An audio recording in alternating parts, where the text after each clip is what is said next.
জানেন আন্তর্জাতিক মে দিবস। এটা আমেরিকার শিকাগো শহরে এটা শ্রমিকরা আন্দোলন করে 8 ঘন্টা সময়সীমা নির্ধারণ করছে।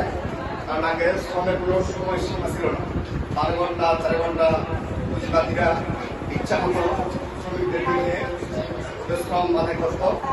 আন্তর্জাতিক শ্রম দিবস প্রায় এই প্রেক্ষাপটে আমি সবাইকে বলবো, আপনারা যারা শ্রমজীবী মানুষ আসেন, নিজকে ছোট বড় করবেন না, কর্মদক্ষতা করে মানুষকে অনেক দূরে গিয়ে যায়।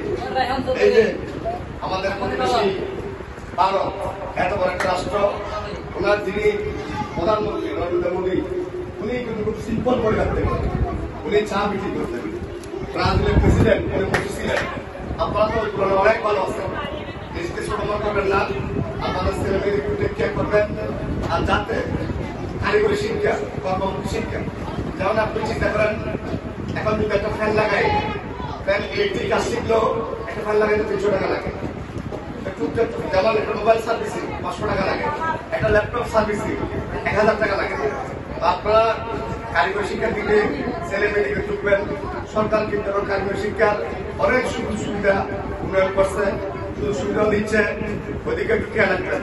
খালি মাঝে মধ্যে এখানে গিফট দিবে আসায় না, আপনারা ছেলে মেয়েদেরকে প্রপারলি শিক্ষা করবেন। যেমন আমার ছোট ভাই ফয়সাল মোহন অনেক কষ্ট করতেছে, উনি অনেক কষ্ট করে চেষ্টা করে সব আপনাদেরকে ছেলে মেয়েদের যাতে ভবিষ্যৎ সুন্দর পথ চলা হয়। টিচাররা আপনি অনেক কষ্ট করে, আমি দেখি আমার বাসার কাছে এখানে আমি মাঝে মধ্যে আসি, সামনে কিন্তু শুধু ছেলে মেয়ের গিফট আসাই দিলে হবে না, ছেলে মেয়ে লেখাপড়া কি করে না করে একটু টেক কেয়ার করবেন, টিচারদের সাথে যোগাযোগ করবেন, আপনারা আসবেন। আর কারিগরি শিক্ষার দিকে আপনাদের ছেলে যেমন হাতের কাজগুলি লেখাপড়ার পাশাপাশি যেগুলো হাতের কাজ হয়, এগুলোর দিকে আপনারা একটু মনোযোগ রাখবেন। ধন্যবাদ সকলকে গর্বের মধ্যে আসার জন্য। ধন্যবাদ সকলকে।